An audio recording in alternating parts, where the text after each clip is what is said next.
Bonjour, nous revoilà sur ma ferme imaginaire.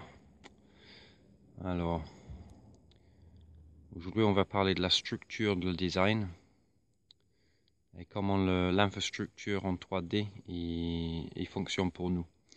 Donc, on va déjà regarder le terrain. Bon, je suis dans l'idéologie, donc j'ai dessiné un terrain qui est sur une colline face sud. En fait, c'est sur deux collines. Il y en a un ici, ça descend, il y en a un ici. Donc on a un creux ici, là. Et il faut savoir où commencer. Alors tout commence en fait ici. Ce flèche rouge là. Il est sur ce qu'on appelle le key point. Alors le key point, il est là où le terrain, le collinet descend, il est en pente raide. Pente raide pour nous c'est au-dessus de 17 degrés. Et c'est là où ça part en pente douce. C'est entre le concave et le convexe. Entre le convexe et le concave, là où ça change, c'est là. Et c'est un point très intéressant. Si on se fait un niveau égyptien, il y en a un ici. Voilà, une A en bois, une A majuscule en bois avec un fil à plomb. Et on peut le faire marcher sur le terrain. Et on met un petit piquet et ça va nous tracer la courbe de niveau. Et on va suivre la forme du terrain. Ok, ces choses-là sont très intéressantes. Moi, je vois, quand je regarde mes doigts, regardez vos doigts, et après regardez la carte. Quand il y a une carte avec les courbes de niveau dessinées dessus, c'est des lignes en marron qui courbent un peu partout sur les cartes. Là, c'est l'identité même du terrain. Comme nous, on a l'identité imprimée sur le bout des doigts.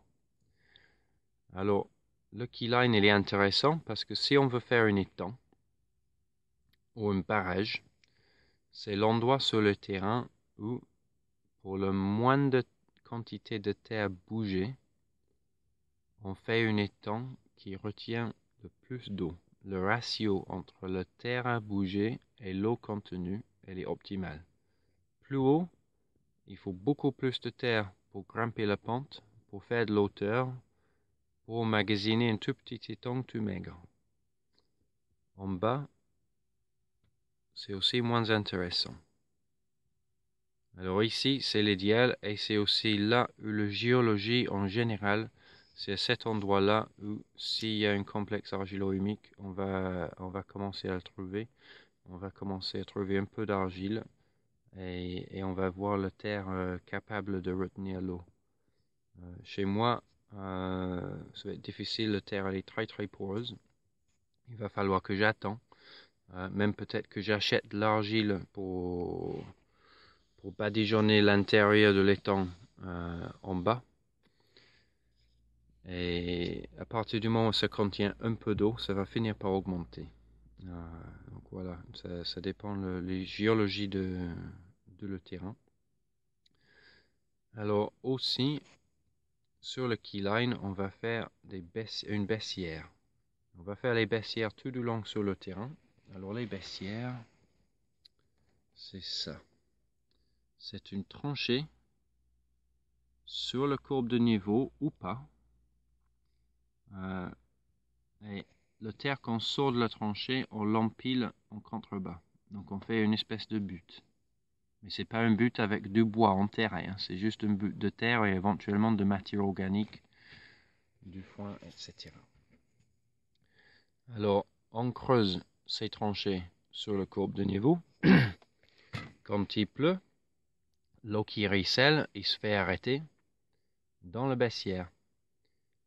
Comme elle est arrêtée là, là, là, là, là, toute mon eau de ruissellement, il est arrêté. Allez, tous les 70 mètres, j'en ai deux.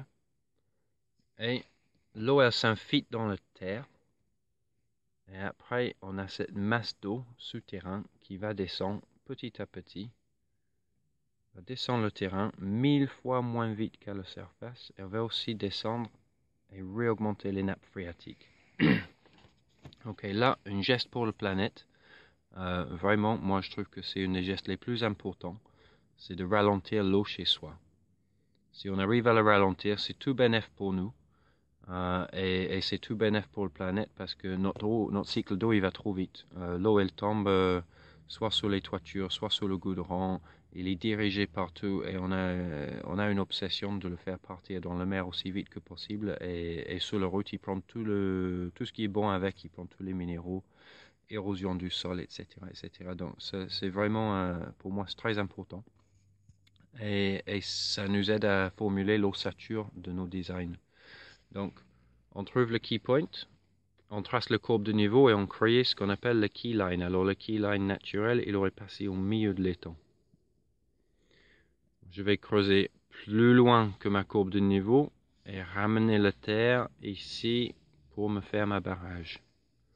Alors ça, je vais embaucher un professionnel pour le faire. Je ne vais pas faire semblant de savoir faire. Dangereux, c'est ce truc qui pète. Je vais faire ma maison en dessous. Moi, je veux que ça soit fait par quelqu'un avec des gros engins qui fait ça, qui aime faire ça et qui a fait des études et même qui a des diplômes et une assurance, franchement. Alors, on a notre première ligne et celui-là, il va être légèrement sur la pente. Donc, plus haut ici qu'ici.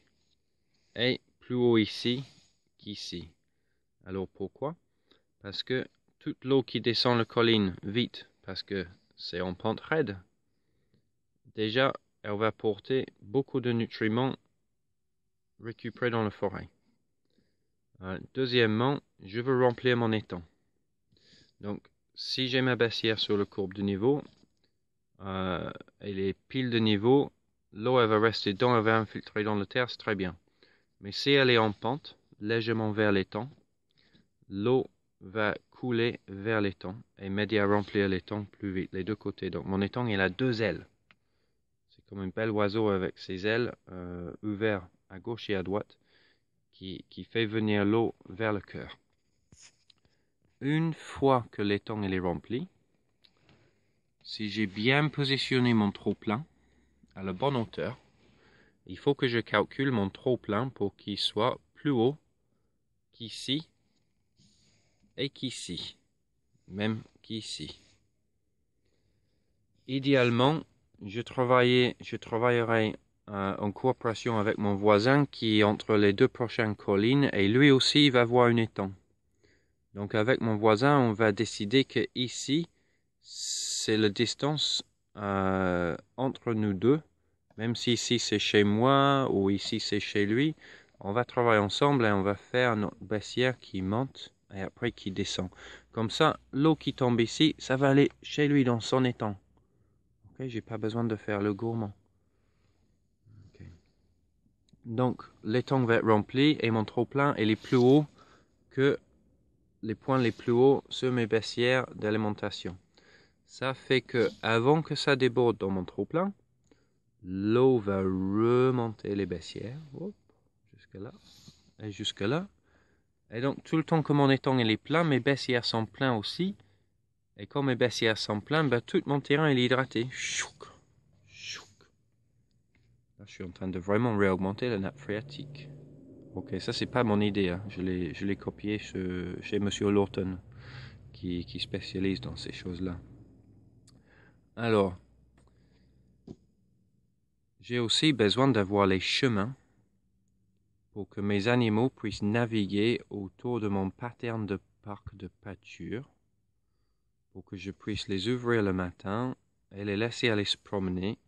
J'ouvre une portail et mes grands herbivores peuvent aller manger et faire le tour. S'il y a une étang sur le parcours, je n'ai pas besoin d'avoir d'abreuvoir et de plomberie dans mes parcs. Les grands herbivores boivent beaucoup d'eau. Si je dois amener de l'eau pour eux tous les jours, ça me fait du travail en plus. En hiver, l'eau qu'on les amène, ils gèlent. Alors, s'il y a de l'eau ici,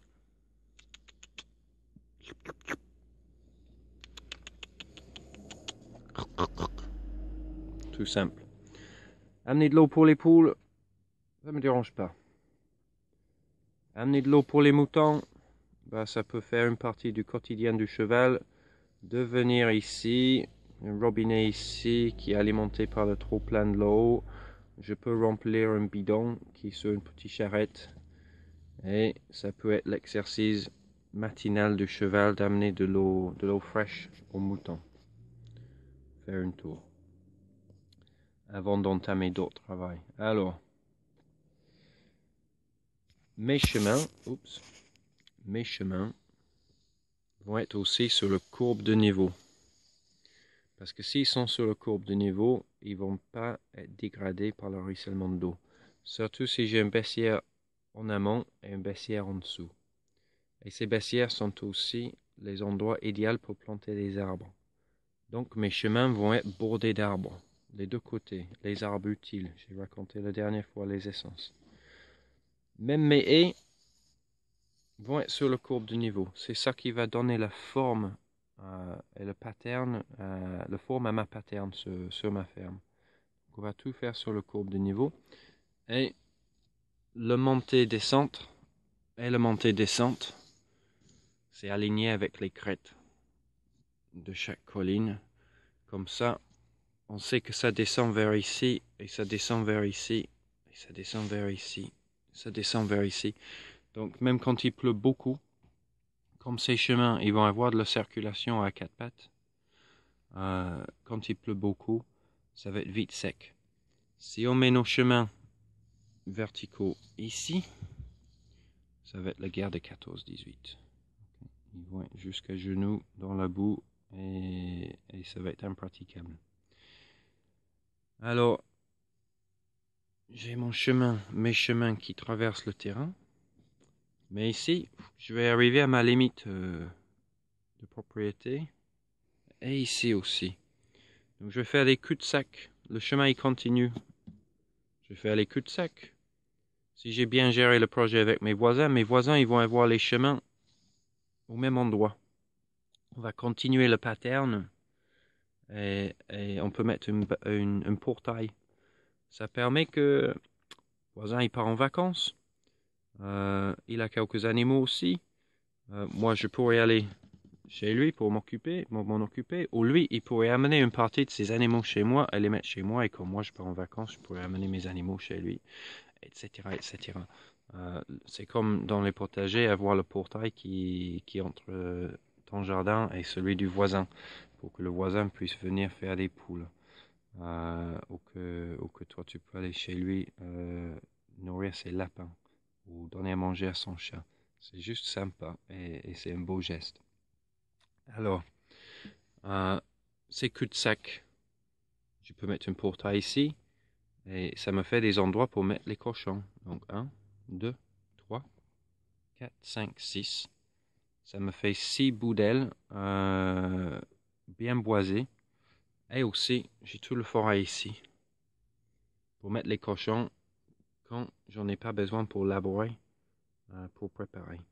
Après, si j'ai fait un champ de patates, après avoir fini de ramasser les patates, il en reste toujours quelques-uns, on n'arrive jamais à les avoir. On peut ramener les cochons et les mettre une semaine dans le champ de patates pour qu'ils finissent de les enlever. Eux, ils en profitent et nous, on n'a pas de patates qui vont pousser dans les céréales de l'année d'après. Etc., etc. Alors, de l'eau va venir d'ici. On va le faire passer dans une trompe qui va faire de l'air comprimé. On va avoir une cuve ici. Après, ça va repasser dans une autre trompe, une deuxième trompe attachée à ce cuve. Ça passe souterrain et ça revient ici dans une deuxième cuve. Et après, le trop-plein, il va dans notre petit étang ici de cours de ferme. Et le trop-plein de celui-là, il va sur une roue moulin pour faire de l'énergie tournante ici pour alimenter un petit atelier de travail. Etc., etc., etc. Donc voilà la structure. Et prochaine fois, on fera l'implémentation. Bonne journée.